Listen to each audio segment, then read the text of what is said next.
soo dhawaada saaxiibayaal kuna soo dhawaada Dhigaal Academy iyo casharradeennii taxanaa ahaa. Waxaan halkan kusoo gudbinaynaa cashar aad iyo aad u muhiim ah oo ku saabsan liquidity-ga iyo volatility-ga.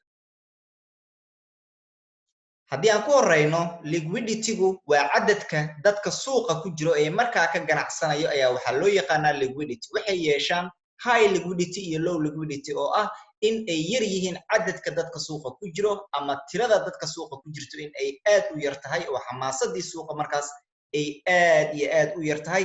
Waxa yimaado waa low liquidity, waxaana arkaynaa buyerski iyo sellerski in ay yihiin isku awood oo aysan kala awood badnayn. xaaladan halkan marka ay tahay waxaan fahmaynaa annaga in uu suuqii markaas nasasho ku jiro ee uu jiha u dhaqaaqi doono ayaan ognahay. marka sidaan oo kale markaad aragto waxaad ogaanaysaa in ay tahay xilli uusan furnayn suuqa. dabcan 24 saac in uu furan yahay ayaan soo sheegnay suuqan oo aad ka ganacsan karto, balse waxaa jiro suuqiyo suuqan dhaqaajiyo ayaa jiro. waxaan ka wadaa 5 suuq ee jirto mid waliba wuxuu soo galaa xilli u gooni ah. suuqyadaas way isku soo gaaraan, qaarna iskuma soo gaaraan. marka 2 suuq ama 3 suuq ay isku soo gaarto waxaa yimaada high liquidity ayaa yimaada oo ah in uu suuqii sameeyo dhaqaaq in uu sameeyo ama tiradii dadkii ku jiray ay aad u badan yihiin, lacagtii suuqa taalana markaas ay aad u badan tahay. xamaasadaas iyo dhaqaaqa suuqa imaanaya ayaa waxaa loo yaqaanaa high liquidity. dadku marka ay kala nastaan suuqana xirmo waxaa loo yaqaanaa low liquidity, waxaana imaanayo in uusan suuqii lahayn xamaasad, in uu suuqii lahayn oo aysan dad fiican oo markaa buush gareeyo ama jiha u dhaqaajiyo in aysan ku jirin. halkan oo kale marka waxaa nooga muuqda waxay tahay in low liquidity-ga uu yahay oo markaan cadadka labada qolo ee ah buyerska iyo sellerskooda in ay siman yihiin. si kale haddii aan u dhigo, haddii aan candle-ka ku qabto waxaan arkaynaa halkan in ay tahay 6 saac habeenimo ama 6da habeenimo qof waliba siduu u yaqaano. halkan in aan haysano ayaan arkaynaa sidoo kale 10 saac oo habeenimo ama 4 habeenimo si aad saacadda hoos ka aragto. xilliyadaas oo kalena waxaa furan Asian session-ka ayaa furan. marka subaxii marka uu furmo London session-ka waxa imaanayo waa move ayaa imaanayo ama dhaqaaq ayaa imaanayo. waxaa dhaqaajinayo London session-ka ayaa dhaqaajinayo oo aan ognahay in uu leeyahay dad badan oo markaas ka dhigi kara suuqii in uu noqdo high liquidity ama cadadkii tiradii dadka ku jiray suuqa ayaa kordhaya. halkan waxaan arkaynaa in uu ka yimid impulsive ah high liquidity ama dadkii halkan ku jiray cadadkii buyerska ahaa ayaa aad u badnaa. halkan waxaa yimid low liquidity oo ama cadadkii tiradii dadkii ku jiray suuqa ayaa aad u yaraaday.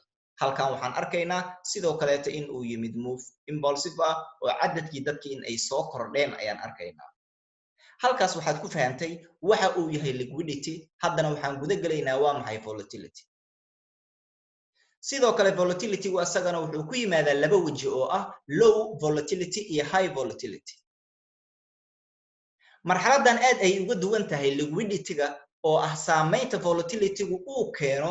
waxa uu ka yimaadaa dowladda lacagtaas laga leeyahay in suuqa uu saamayn ku keeno ama dowladdaas in uu kriis ka dhaco ama dhaqaalaheedii uu dhulka galo ama in uu kabco.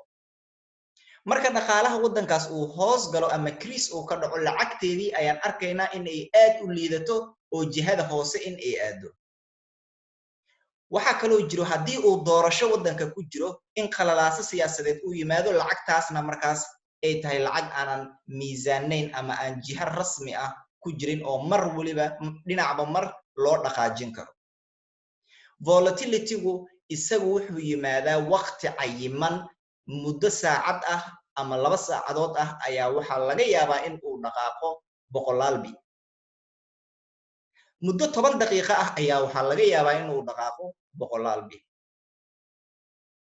volatility-gu isagu wuxuu ka amar qaataa ama xiriir la leeyahay lacagta laga leeyahay dowladdaas. tusaale dhaqaalihii dunida ee saamaynta uu ku yeeshay coronavirus waxaan arkaynaa saliiddii in ay u dhacday si xoog badan oo aad iyo aad ah in ay usoo daadatay. markaan volatilitygan yimid waxaan arkaynaa markaas saliiddii in ay hoos gashay si weliba iyo marxalad weliba ha ku timaado. laakiin waxaan arkaynaa xilligan in uu jiro coronavirus. sidaas darteed xaaladan dhaqaaqa ku keenta suuqa ee saliidda waxaa keenaya waxay tahay markaa in uu dhaco crease in uu dhaco. balse istiraatiijiyadeenna iyo dhigaal academy waxay kaa dhisaysaa in aysan la yaab kula noqonin volatility walba oo dhaco. waxaan arkaynaa in uu soo dhammaystirayo jihadii suuqa. structure dhinnaa ayuu soo dhammaystirayaa markuu dhacayo volatility. taana waa wax aan dib ka arki doono, balse newsku saamayn ayuu ku leeyahay suuqa. structureka ma khilaafo newska, waad maqli doontaa, balse saamayn ayuu keenaa. taa in aad kala saarto oo aad fahanto waa muhiim. waxaan tegaynaa lacagta JBP USD oo aan kugu fahansiinayo isla volatilitygan iyo waxa uu yahay, si aad u dhuuxdo oo aad u fahanto itus oo itaabsi.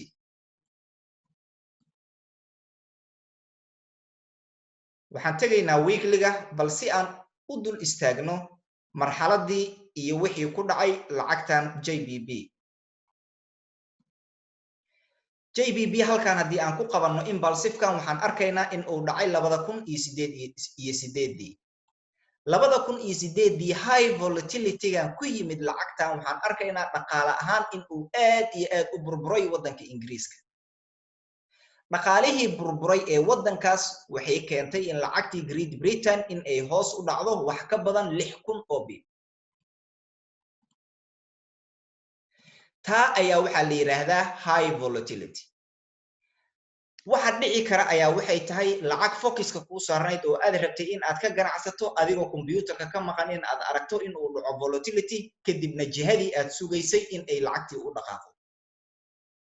dabcan structurekeenna waxba kama bedesho oo volatilityga iyo newska imaado market structureka waxba kama bedelo, oo waxa aan ku leeyahay caddayn ah jihad structure dhiman ayuu soo dhammaystiraya. waxaan arkaynaa halkan correctiveka meesha uu ka bilowday in uu yimid kadibna in uu laabtay.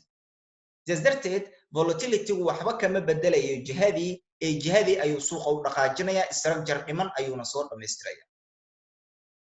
balse xaaladdu waxay tahay volatilitygu wuxuu dhacaa waqti cayiman ayuu dhacaa.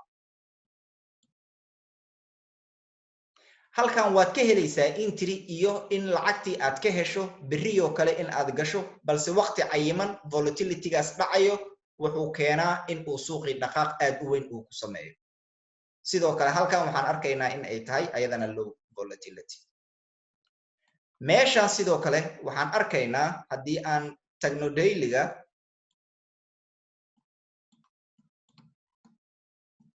waxaan arkaynaa halkan in uu yimid volatility.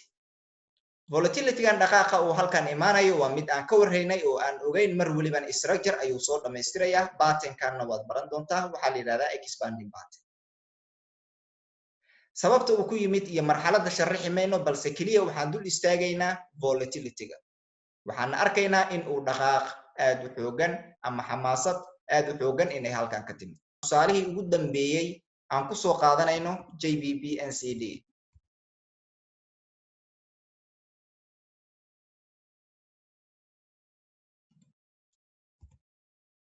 JBP NCD halkan waxaan rabaa in aan kaa tuso volatility.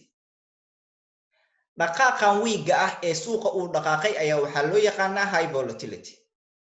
waxa keenayna waa coronavirus. timekii lagu jiray in uu yimid bilowgii coronavirus ayaan arkaynaa. gaab ayuuna habeenkan suuqa ku furmay oo habeen isniin ah ayuu dhacay impulsivekan. sidaas darteed waxaad ogaanaysaa volatilitygu in uu dhaco waqti cayiman, liquidityguna in uu yahay cadadka dadka suuqa ku jiro inta ay la egyihiin iyo markaa lacagta suuqa taallo ee lagu sarrifayo. waxa dhaqaajiyo ayaa waxaa loo yaqaanaa liquidity. balse volatilityga wuxuu la xiriiraa dowladda lacagtaas laga leeyahay iyo xaaladda ka jirta waddankaas ayay xiriir la leedahay. sidaas darteed waxaan kusoo gabagabaynaynaa oo aan rajaynayaa in aad ka dharagtay waxa uu yahay liquidity iyo volatility. السلام عليكم ورحمة الله وبركاته.